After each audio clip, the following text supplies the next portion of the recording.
What's going on, my fellow troops? My name is Xavvo and welcome back to a brand new video. So today guys, I'm going to be bringing you guys the best DM56 marksman rifle class in Modern Warfare 3 multiplayer for Season 3. Right now it is still Season 3. I'm hoping it stays good for the rest of this game's lifespan because honestly I've been using this class since I think Season 1 and it's still extremely accurate. Like, I've literally gone and retested this thing. The recoil is completely fine. I mean, granted the DM56 isn't going to have a bootload of recoil anyway because it's not as punchy as some of the other ones. It's punchy, but like it's not got the kickback or the recoil that the other ones may suffer from. So it's definitely already as a base weapon pretty damn good. So there's not an awful lot they could do to really ruin it. But generally speaking, I've been and I've tested these attachments once again. I've been through all of like the barrels, stuff like that, and I've noticed that the one I'm still using is really accurate. I'm having plenty of ammo to go around, so I'm not running out during gunfights.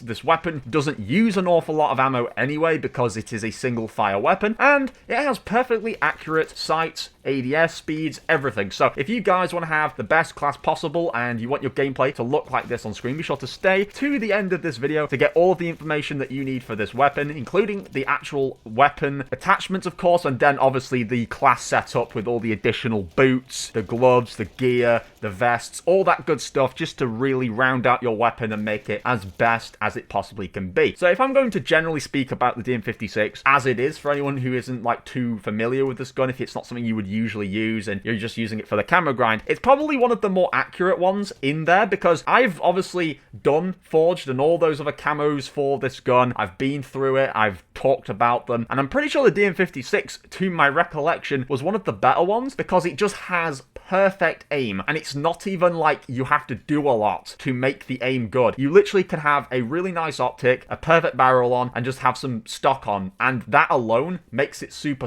accurate. Like, it has just the perfect punchiness, it delivers perfect range, and it's a very powerful gun. Granted, again, like I say, it's not a burst fire or it's nothing like that because it's a single fire, it's a marksman rifle. You can still have this gun feel like it's maybe the longbow sniper. Like, honestly, the longbow sniper feels like a marksman rifle in this game, and that thing's powerful. This feels similar to that in a way, just kind of lacks the general aesthetic of the longbow. It just feels really nice to use, and the reload time is perfectly good, and it's just a nice weapon, so I definitely would advise you guys using it. With that being said, we're just going to cut the crap, and we're going to get to the actual class setup, so let's get it. Okay, so here we are on the actual class. As you can see, the attachments have been removed from the DM56, just so I don't have any nosy beggars trying to pinch them before I actually explain them, because that is a common problem that I've had with all of my other class setups as far back as probably Black Ops Cold War. Like, people just don't care to listen, and they don't even know if I could be completely scamming them and giving them the worst class setup. You must put a lot of faith in these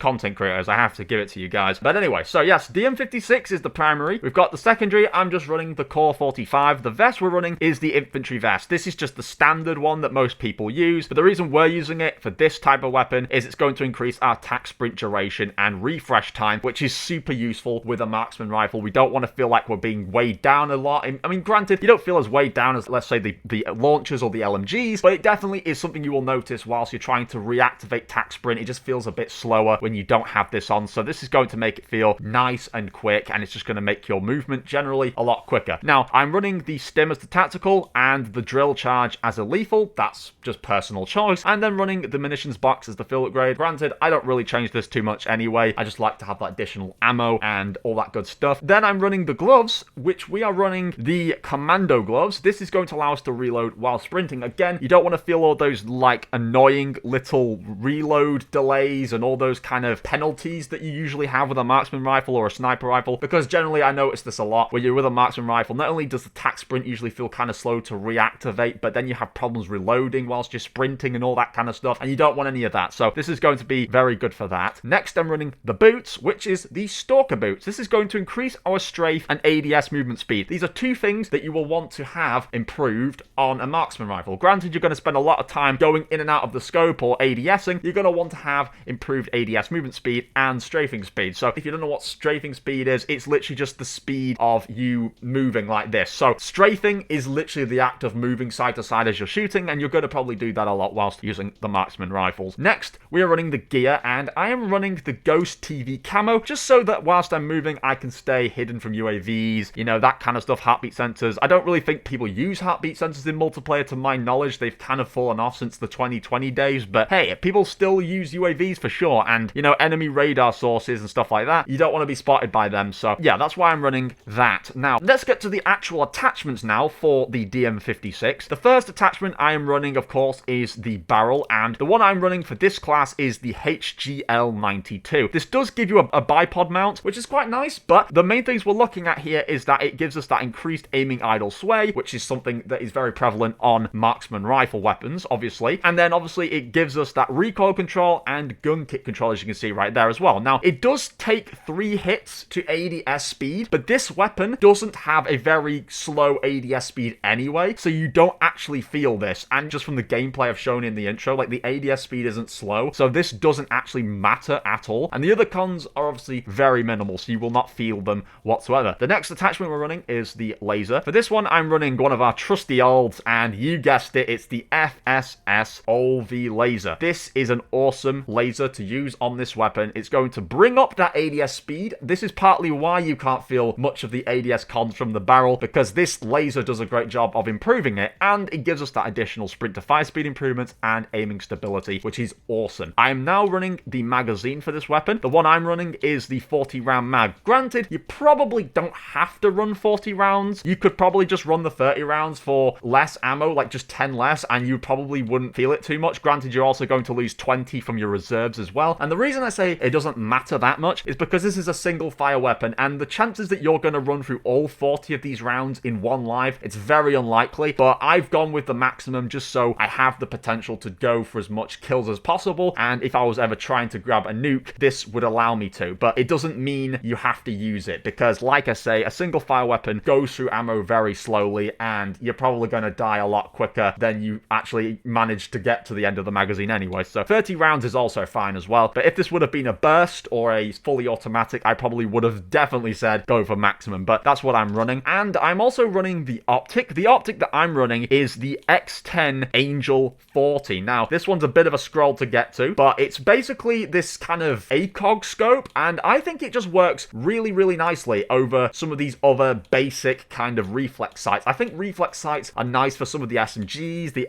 ARs and stuff like that, but I personally think that this one is really, really nice for a marksman rifle. Granted, a marksman rifle is basically like a subcategory of a sniper in a way. It's kind of like a mix between battle rifles, assault rifles, and snipers, or just assault rifles and snipers, right? Like, that's kind of what a marksman rifle is like. And so, if anything, I usually would advise using some form of scope on them most of the time. It really depends what kind of weapon it is. If it was a fully automatic weapon, granted, I'm not sure any of the marksman rifles are fully automatic in this game. I might be wrong. I've completely forgotten, honestly. Those kind of weapons, I would put a reflex sight on. But because this is a single fire, you don't really need that. And I think this is perfect at giving you the really nice punchy accuracy, the perfect zoom, everything. So this is awesome, and it's better than using the default iron sight because you can actually see what you're shooting through this optic. And finally, we are taken on to the stock. For the stock, I'm running the Regency 12 stock. This is going to improve our firing aiming stability and our aiming idle sway. I do know there's these ones as well that you might take a look at, like, why don't we just improve the recoil and the gun kick? Now, you can let me know if you personally preferred this, but I didn't want to take any more hits to ADS as it is. I wanted to make sure that ADS is the last thing I was going to take another hit to, and we do need that firing aiming stability. So that's why I have put this one on. But yeah, that is the class that I'm running today. Hopefully you guys do enjoy. Hopefully this class helps you out. And if it does, be sure to drop a like. It does honestly mean a lot. And I hate to state this all the time, but genuinely, guys, if you enjoyed these videos and you watched this far, drop a like. Like, it's completely free and it helps me out, and the algorithm looks at it as, hey, there's feedback on this video. People are interacting with it, so they push it to more people. Yeah, so I'd really, really appreciate that if you drop a like. Hell, you could just drop a comment. That would help a lot. Just let me know what you thought of the class. Be sure to check out all the links in the description. That includes Instagram, Discord, merch, the other channels. But yeah, with that being said, thank you everyone for watching, and I will catch you all in the next one.